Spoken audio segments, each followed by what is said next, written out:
The time of our life is divided into weeks, 7 days. Some named after celestial bodies, others after gods, and a very specific sequence which the whole world follows. Have you ever thought about it? Who named the days? Who arranged them in this way? Why are there only 7 days in a week? Let's check the internet. Egyptians, Babylonians, Greeks. Why not? We all have been taught how they influenced Indian astronomy. After all, the word hour comes from the Greek hora. Not really. There is no evidence for all this. Zero. Those old serious-looking dudes didn't do any of it. The West just gave them credit. We believed it without checking. The word hour comes from hora, but hora actually comes from the Sanskrit word ahoratra. There's an ancient Indian book called Surya Siddhanta, serious work on astronomy. It says, arrange the 7 grahas, the major celestial bodies visible to the naked eye, from slowest to fastest. Call it the sequence. Make a list of the hours of the day. Start assigning each hour a graha as per the sequence.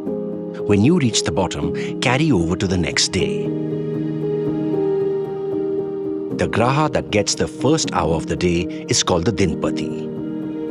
The deity of that graha then also becomes the deity of that day.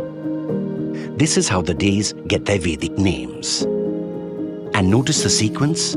That's the secret of the sequence of weekdays. And the whole world follows it. But why is Mangalvar called Tuesday and not Mars Day? You see, Vedic days were named after Vedic deities. When out-of-India migrations happened, the days went too and got dubbed after the corresponding local deities. Greeks, Romans, Germanic tribes, Anglo-Saxons, and finally the English names were born. 1,000 years later, the Britishers taught it back to us. But Indian astronomy usually divides the day into 30 muhurtas. Where do the 24 hours come from? See, that's what the Greeks gave. Nope.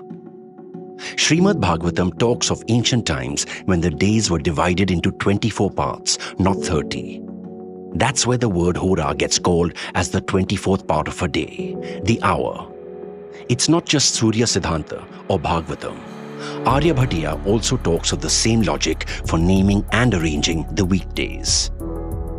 It seems the Central Board of Secular Education was way too busy in teaching us Greek achievements that had glossed over such mammoth contributions of Vedic Bharat. Let it no longer be lost in narrative wars or remain unacknowledged. The world's days, their names, and their arrangement, it's all given by Bharat. Our Bharat.